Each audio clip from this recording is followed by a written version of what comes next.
আল্লাহ তাআলা বলে কুলু ওয়া তামাত্তাউ কালিলান, এই নাফরমান কিছু সময়ের জন্য দুনিয়ার মধ্যে খা, ভোগ কর, ইন্নাকুম মুজরিমুন, কিন্তু মনে রাখিস তুই কিন্তু নাফরমান, তুই কিন্তু পাপী, আমি কিন্তু তোরে ছাড়বো না। কবরের প্রথম রাত থেকে হাসরের ময়দানে আমি দেখবি তুই বান্দা আমি কত কঠিন কত কঠোর, তোরে আমি দেখাবো। ভাত খাইতে লইছে খাও, ভাত খাইতে লইছ খাও বান্দা, এখানে আটকামু না, এখানে আমি জানোয়াররাও আটকাই না, আমি জন্তু জানোয়াররাও খাইতে দেই, তোরে দিতাম না কেন বেটা, খা বেটা। কিন্তু ইন্নাকুম মুজরিমুন, মনে রাখো 7টা বাজে নাস্তা করতে বসছো, আল্লাহ যেন ডাক দিয়ে বলে বেঈমান খা, ঠিক আছে নাস্তা, কিন্তু মনে রাখিস ফজরের নামাজ পড়স নাই, আমি হিসাব রাখছি। রাত 10টা বাজে খাইতে বসছ বেঈমান, ঠিক আছে খা, কিন্তু মনে রাখিস এশার নামাজ পড়ো নাই। ঘর করলা, ফার্নিচার বানাইলা, ঠিক আছে থাকো, তো মনে রাখো এগুলো সুদের টাকা, এগুলা কাস্টমারের ঠকাইয়া মিথ্যা বইলা ওজনে কম দিয়া ওই টাকা আমি জানি, আমি বান্দা দেখব। ওয়াইলুন ইয়াউমাইযিল লিল মুকাদ্দিবিন, আবার বলতেছে আল্লাহ মিথ্যাবাদী নাফরমান তোমাদের জন্য বড় বেশি দুর্ভোগ, লাঞ্ছনা, আযাব তোমাদের জন্য, আযাব।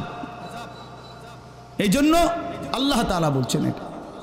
এরপরে আবার বলে দেখেন ওয়া ইযা কিলা লাহুমুর কাউ লা ইয়ারকাউন, এই ছেলেরা তোমরা সবাই শোনো, আল্লাহ তাআলা আবারও বলতেছে সমস্ত মিথ্যাবাদী নাফরমান তোমাদের জন্য হাসরের ময়দানে কেন লাঞ্ছনা হবে, এর প্রধান কারণ ওয়া ইযা কিলা লাহুমুর কাউ লা ইয়ারকাউন, যখনই বলা হতো নামাজ পড়তে, যখনই বলা হতো রুকু করতে, যখনই বলা হতো সেজদা দিতে, লা ইয়ারকাউন, আল্লাহ তাআলা বলেন সে রুকু করে না, সেজদা দেয় না, নামাজ পড়ে না, নামাজ পড়ে না।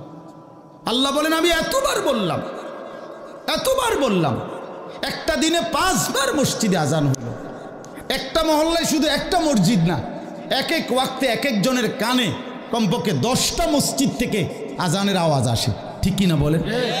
কি রে বান্দা এত শক্ত হইলি কেমনে বান্দা, আমার এত বড় আসমান ও জমিন দিয়া, এত বড় কায়নাত দিয়ে বান্দা আমি তোকে লালন পালন করলাম, বিনিময়ে তুমি একটা সেজদাও দিলা না।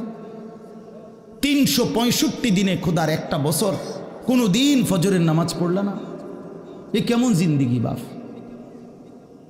এত এত কঠিন মানুষ কেমনে হয়, এত পাষাণ মুসলমান কেমনে হয় বাপ বলেন?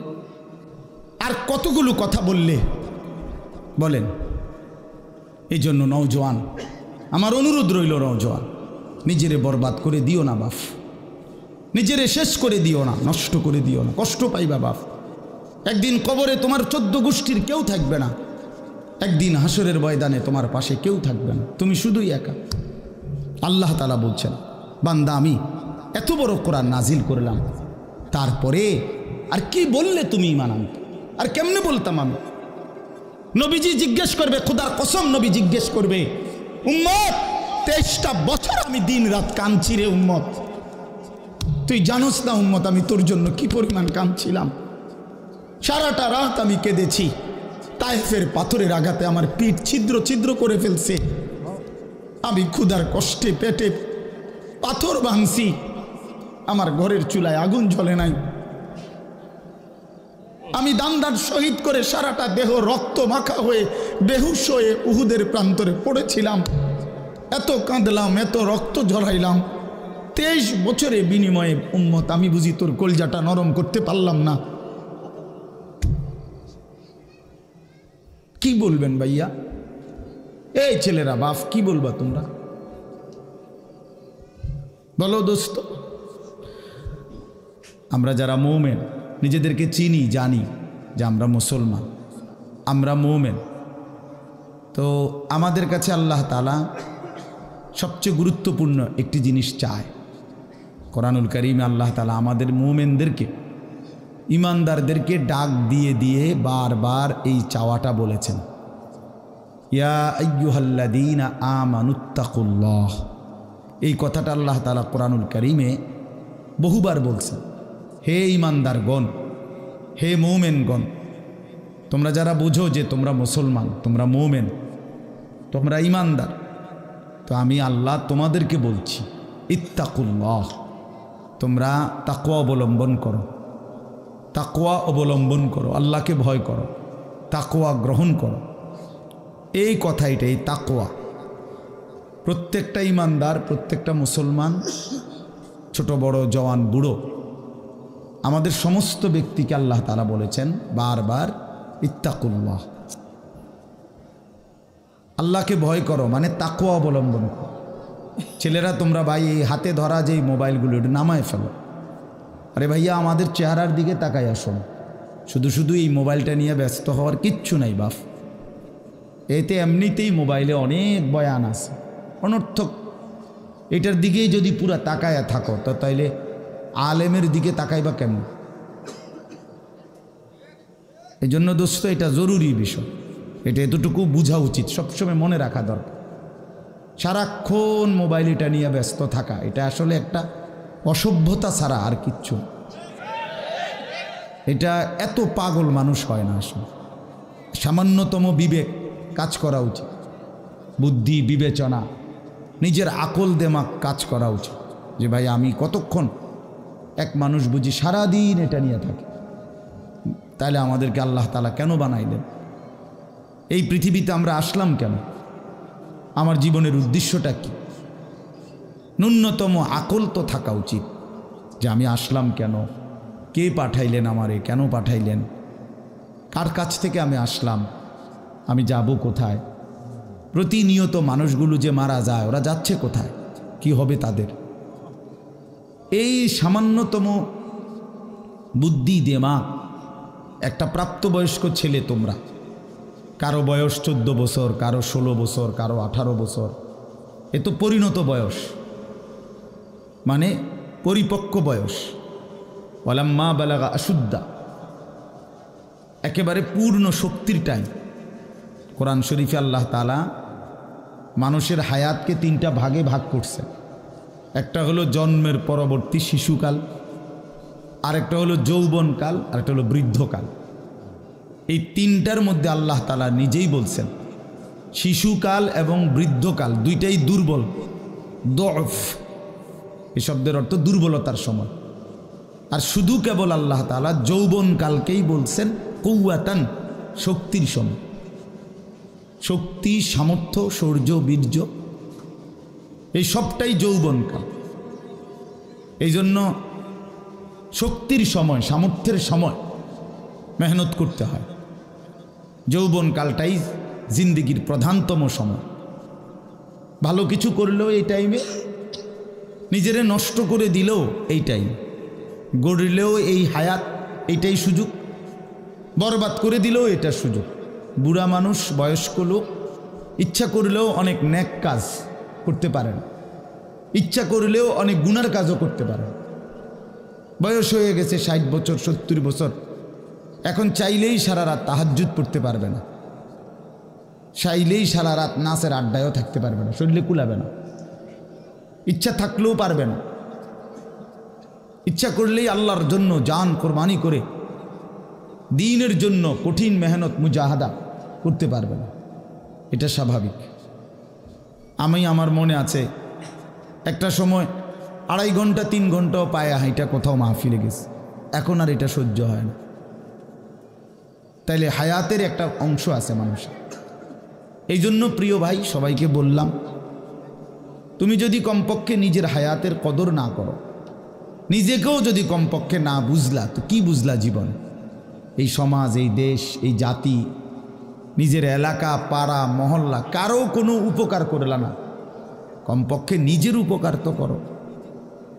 নিজের ভালো, নিজের কল্যাণ, নিজের জন্য তো কমপক্ষে, যে আমি যে একটা মানুষ, আমি যে সারাদিন 1 ওয়াক্ত নামাজ পড়ি না, সারাদিন মোবাইলের মধ্যে নাচ গান, ছবি, নর্তকীর সিনেমা, নাটক, অশ্লীল দৃশ্য, উলঙ্গ ছবি, সারাদিন সমবয়সী বন্ধুদের সাথে আড্ডা দিলাম, দুষ্টামি করলাম, ফালতু কথাবার্তা করে কাটাইলাম। আচ্ছা, এটা রাত শেষে ঘুমের টাইমে হলো তো মানুষের বিবেকে একটু হলেও নাড়া দেওয়া উচিত, যে আমি বাস্তবিক অর্থে সারাদিন কি করলাম? এতটুকু দিমাগ যদি, এতটুকু আকল যদি কারো না থাকে, তো এটা সুস্থ মানুষ কিভাবে? এ তো স্বাভাবিক মানুষ না ভাই, এ তো প্রতিবন্ধী, এ তো পাগল, মাতাল, অসুস্থ মানুষ। এজন্য দোস্ত আমার, বন্ধু আমার, এদ্দুর কমপক্ষে অনুরোধ করলাম, প্রত্যেকটা অনেক ছেলে মাশাআল্লাহ, অনেক নওজোয়ান তোমরা, আমার অনুরোধ রইল এতটুকু দিল দিয়া ভাইব, নিজেরে নিয়ে শুধু ভাইব, আর কিছু না করো, নিজেরে ভাইব। রাসূলুল্লাহ সাল্লাল্লাহু আলাইহি সাল্লাম বলছেন, এক সাহাবী একদিন নবীজিকে জিজ্ঞেস করছে, হুযাইফা, ইয়া রাসূলুল্লাহ, আমি যদি দ্বীনের উপরে চলতে গিয়ে কখনো এমন হয় যে আমার সাথে কেউ নাই, সবাই আল্লাহর নাফরমানিতে লিপ্ত, আমি শুধু একা, তখন আমি কি করব? আল্লাহর নবী সাল্লাল্লাহু আলাইহি সাল্লাম বললেন, ওয়ালাউ আন তাআদ্দা বিআসলি শাজারাতিন, প্রয়োজনে তুমি একটা গাছের গোড়ালি, শিকড় কামড়াইয়া ধইরা পড়ে থাকবে একা, তারপরও দিন ছাইরো না, আল্লাহকে ছাইরো না, ইবাদতকে ছেড়ে দিও না। সবাই বদলে যাক, সবাই নষ্ট হয়ে যাক, সবাই চরিত্রহীন হয়ে যাক, তারপরও কমপক্ষে নিজের হেফাজত করে। রাসূলুল্লাহ সাল্লাল্লাহু আলাইহি ওয়াসাল্লাম বলছেন, মানুষের মধ্যে অন্যায়, নাফরমানি, মানুষের মনের চাহিদা, খেয়াল খুশি, খামখেয়ালি, এগুলো যখন বেড়ে যাবে, আল্লাহ নবী সাল্লাল্লাহু আলাইহি সাল্লাম বলছেন, ফাআলাইকা বিখাসাতি নাফসি, শুধু তখন নিজেরে আঁকড়ায় ধরো, ও দাইল আওয়াম, যাও, না পারলে মানুষের ছেড়ে দাও যে আমি আর পারলাম না, কিন্তু কমপক্ষে নিজেরে নষ্ট করো না, নিজেরে বরবাদ করো, নিজের নামাজটুকু পড়ো, নিজের চরিত্রটা ভালো রাখো। এটা কি জীবন যে আমি বানের পানির মতো, স্রোতের মতো ভাইসা গেলাম চরিত্রহীনতায়, অশ্লীলতায়, বেহায়া। ভাই আমি এটা অনুরোধ করলাম, আমি আরো পরে বললাম হইলে এখনই বলে ফেললাম, বাস্তবিক যে আমরা যেন প্রত্যেকেই, বয়স্ক মানুষ যারা আছেন, চাচারা, বাবারা, আপনারাও ভাইবেন, শেষ পর্যন্ত হায়াতের শেষ সময় ইনসাফের সাথে চাচা জিন্দিগির হিসাব মিলায়েন। আসলে ওয়ালতানজুর নাফসুম মা কদ্দামাত লিগাদ, আল্লাহ তাআলা বলছে, বান্দা তোমাকে বলছি, বান্দা প্রতিদিন হিসাব কইরো, লক্ষ্য করো আজকে তুমি আগামীকাল আখেরাতের জন্য কি পাঠিয়েছ। ধরে নাও আজ তোমার মৃত্যু, তো এরপরে পৃথিবী থাকলে থাকতো আর কি, আমি তো আর নাই, আমি মরে গেলে ভাইয়া পৃথিবী মনে করো আরো অনেক দিন থাকছে, পৃথিবী ধ্বংস হয় নাই, বুঝলাম কিয়ামত আরো 100 কোটি বছর পরেই হোক না, কিন্তু আমি তো আর নাই, আমার হায়াত তো শেষ, আমি তো আর পৃথিবীতে ফিরবো না কোনোদিন। তো এরপরে পৃথিবীর সবাই যদি চাঁদের দেশেও চলে যায়, আমার কি লাভ? এরপরে মানুষ সব যদি স্বর্ণের বাড়িতেও থাকে, আমার কি ফায়দা? আমার ফায়দাটা কি ভাই? বাবা বলে সুদের টাকা দিয়া, ঘুষের টাকা দিয়া, হারামের টাকা দিয়ে, আল্লাহর নাফরমানি করে, অবৈধ পন্থায় হারাম রোজগার করে ঘরবাড়ি দিয়ে গেলেন, ছেলে পেলে করে, তো ছেলে পেলে করে দিয়ে গেলেন, কিন্তু আপনি তো থাকতেন না, আপনি তো খুব অল্প সময়ের ব্যবধানে কবরে চলে যাবেন, তো সেই কবরে কেমনে থাকবেন? তো নিজের ঘরকে অরক্ষিত করে, নিজের ঘরে ডাকাত রাইখা আপনি বুঝি আরেকজনের ঘর বাঁচাইতে গেলেন। আপনার ঘরের আগুন লাগছে, আপনি বুঝি আপনার ঘর নিভাইবেন না। এই বোকামি আমাদের বয়স্ক লোকরা করেন, শেষ বয়সে হারাম টাকা, সুদের টাকা দিয়া, অবৈধ টাকা দিয়া, কিস্তিতে টাকা দিয়া ঘর করে দিছে, জমি কিনে দিছে, বাজারে ভিট লইয়া দিছে, দোকান নিয়ে দিছে, বিদেশ পাঠাইয়া দিছে, বাপ হিসাবে 12 লাখ টাকা সুদে নিছে, কিস্তিতে নিছে। হায় মুসলমান, কি করলেন? ওই বিদেশ যাইতে যাইতে যদি আপনি মরে যান, এরপরে এই টাকা, এই হারামের টাকা দিয়ে আপনার কবর কি হবে? তো নিজের ঘর, নিজের কবর বরবাদ করে দিলেন কেন চাচা? এই জন্য দয়া করে বয়স্ক চাচা আপনাদেরকেও বলি, নিজের উপরে রহম করেন। 60 বছর বয়স, এখনো বিড়ি সিগারেট খান, তো ছাড়বেন কোন দিন? 60 বছর বয়স, এখনো চা দোকানে বসে বসে রঙিন টেলিভিশনে নাচ গান দেখেন, তো ছেড়ে দিবেন কোন দিন চাচা? হ্যাঁ, আপনি মরবেন কোন দিন? কবরে যাবেন কোন দিন? এখনো সময় হয় নাই। আখিরাতের কথা মনে পড়বার টাইম আজও হয় নাই। 60 বছরও কবরের কথা মনে পড়ল না। আহা, কি পাষাণ মানুষ! মুসলমান এত শক্ত হয় কেমনে? ইমানদার এত কঠিন হয় কেমনে ভাইয়া?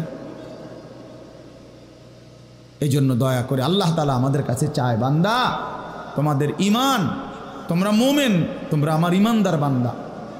এই জন্য আমি তোমাদেরকে বলছি ইত্তাকুল্লাহ, ইত্তাকুল্লাহ, ইত্তাকুল্লাহ, ইত্তাকুল্লাহ।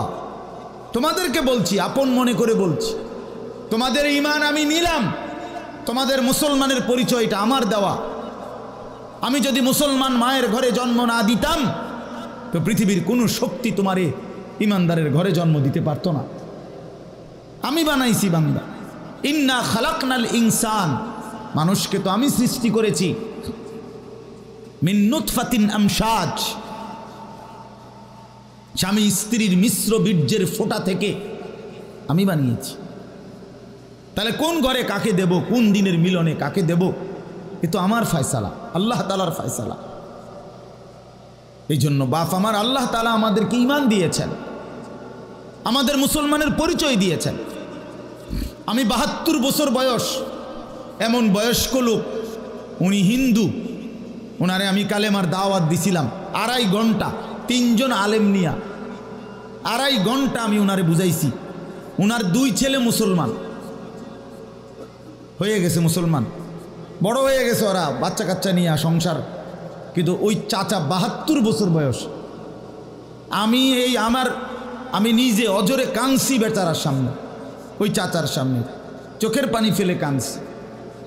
আমরা 3 জন মাওলানা কাঁদছি ওনার সামনে, যে চাচা আপনার 2টা ছেলে মুসলমান, আপনি কালেমাটা একটাবার পড়েন, আপনি জাহান্নামের আগুন থেকে বাইচা যাবেন। উনি বলতেছেন আমি এটা পড়বো না, পড়ে নাই, একবারও বলে না। তখন আমি আমার সাথীদেরকে বললাম, দেখেন 72 বছর জীবনের চলে গেছে, এই লোকটার জবান দিয়া কোনোদিন তার মালিকের নাম উচ্চারণ হয় নাই। আর অথচ আমরা সেই ছোট্টবেলায় 2 বছর বয়সে মায়ের কাছ থেকে যখন কথা বলা শুরু হয়েছে আমাদের, মার মাধ্যমে, বাবার মাধ্যমে, ছোটবেলায় মক্তবের হুজুরের মাধ্যমে থেকে শুরু করে আজকে পর্যন্ত কত লক্ষবার, কত হাজারবার এই কালেমা আমরা, আল্লাহ তাআলা আমাদেরকে উচ্চারণের তৌফিক দান করছে। এই নিয়ামতের কি শুকর বাপ? আল্লাহ তাআলার এই দয়াটার শুকরিয়া কি করবেন? আল্লাহ যে আমারে মুসলমানের ঘরে জন্ম দিছে। আমি যদি কোনোদিন কালেমা না চিনতাম, আমি যদি কোনোদিন ইমানদারের ঘরে না হতাম, আমার জবান দিয়ে মৃত্যু পর্যন্ত যদি কোনোদিন কালেমা লা ইলাহা ইল্লাল্লাহ উচ্চারণ না হতো, তো আমার মৃত্যু হলে কি পরিণতি হতো? চির জাহান্নাম। পৃথিবীর সমস্ত ভালো কাজও যদি কোনো বেঈমান করে, আল্লাহর কসম হাসরের ময়দানে তার 1 কানা করি বিনিময় পাবেন। পৃথিবীর সবগুলো ভালো কাজও যদি করে। ঈমান এতটা দাম। ঈমান বিহীন, কালেমা বিহীন পৃথিবীর সমস্ত ভালো কাজ আখিরাতে কোনো মূল্য। ফালা নুকিমু লাহুম ইয়াউমাল কিয়ামাতি ওয়াজনা। কোরআন শরীফে আছে, আল্লাহ তাআলা বলেন, সমস্ত কাফের বেঈমান আমি আল্লাহ তাআলা হাসরের দিন, কিয়ামতের দিন তাদের জিন্দেগীর সমস্ত কর্মকাণ্ড মিজানের পাল্লায় যখন রাখা হবে, ফালা নুকিমু লাহুম ইয়াউমাল কিয়ামাতি ওয়াজনা, তখন আমি আল্লাহ তাআলা তার কোনো ওজন মিজানের পাল্লার মধ্যে আসবে না। 100 গ্রামও হবে না, 10 গ্রামও হবে না। মানে ঈমানবিহীন কোনো আমলের, কোনো কর্মকাণ্ডের, কোনো ভালো মন্দ, কোনো কাজের, ভালো কাজের বিনিময় নাই। আল্লাহ তাআলা আমাদেরকে ঈমান দিয়েছেন, আল্লাহ তাআলা আমাদেরকে মুসলমান পরিচয় দিয়েছেন। জন্ম থেকে, ছোট্ট থেকেই আমরা প্রত্যেকেই বলতেছি আমি মুসলমান, আমি মোমেন। এটা অনেক বড় সৌভাগ্য বাপ। অনেক বড় ইহসান ও করম, মালিকের অনেক বড় দয়া, অনেক বড় দয়া। এখন আমরা যেহেতু এটা আমরা জানি মানি, আচ্ছা মনে করেন এখানে এইখান থেকে যত মানুষ এখানে ছেলে ছোট বড় ছেলেরা বাবারা আমাদেরকে যদি কালেমা বলতে বলে আমরা কি সবাই বলতে রাজি হব না? কথা বলেন না কেন? আমাদের কারো কোনো সংকোচ আছে? মানে মুসলমান যে আমি পরিচয় এইটা নিয়ে কারো কোনো লজ্জিত অনুভূতি আছে? তাই আমরা তো খুব খুশি, আমাদের তো এটা নিয়ে তৃপ্তি আছে। প্রত্যেকেই নিজেকে মুসলমান পরিচয় দিয়া আমি তো লজ্জিত না, আমি তো ব্যথিত না। তাইলে যেই পরিচয় আমার ইজ্জত সম্মান যেটা আল্লাহ আমারে দিয়েছেন, তো সেই আল্লাহ আমার কাছে চাচ্ছেন ইত্তাকুল্লাহ, আল্লাহকে ভয় করো, তাকওয়া অবলম্বন করো, তাকওয়া অবলম্বন করো, তাকওয়া অবলম্বন করো। মোমেন আর কেউ আমারে না মানুক, তুমি আমার কথাটা মানো। তুমি না মুসলমান, তুমি না ইমানদার। ছেলেরা তোমাদেরকে বলি ভাই, ওই দেখো ওই অপদার্থগুলো শুনলো না কথাটা, মোবাইলটারে আলগি দিয়া ধরে রাখছে, বুঝেন নাই কথাটা? হ্যাঁ, আরো বলল কিছু মানুষ গাফেল থেকেই যায়, ওনাদের হিসাব হইল যে হাসরের ময়দানের হিসাব হবে মোবাইল দিয়া। মোবাইলে যদি জমা থাকে তাইলে কবরের আযাব মাপ, আর মোবাইলে যদি না পাওয়া যায় তাইলে কবরে আযাব হবে। এই হলো এখনকার হিসাব। এই জন্য যা দেখি, যা যখন যেটা সামনে পাই, আজকে আমাদের মাথায় ঢুকায় দিছে যেটা পাও এইটারে মোবাইলে ধরে রাখবা, মোবাইলে উড়াইবা। কারণ হাসরের ময়দানে প্রত্যেক ফেরেশতা প্রত্যেকের শুধু মোবাইলটা জমা নিবে।